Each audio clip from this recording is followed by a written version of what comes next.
कोई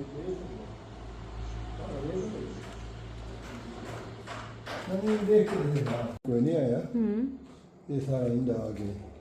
EBR का सामान, अच्छा, वाटर सप्लाई वास्ते, पाइप्स,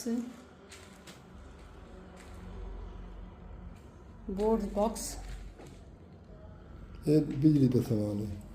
अच्छा, ये बिजली के समान है ते ये सारा बाथरूम्स वास्ते।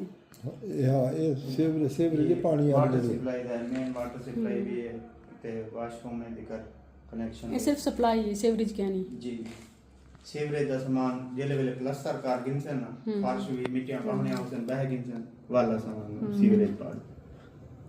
माशाल्लाह, अच्छा क्वालिटी अच्छी लगी मुझे। जी ड्यूरा अच्छी कंपनी है, बढ़िया है ड्यूरा फ्लो बेहतरीन है। ये मास्टर तो इन पॉपुलर के बेस्ट है। सही, रेट ही मुनासिब है। रेट भी बहुत मुनासिब है। वो मुनासिब भी तनाल 5 लाख थी हाँ के। पायदारी हाँ एक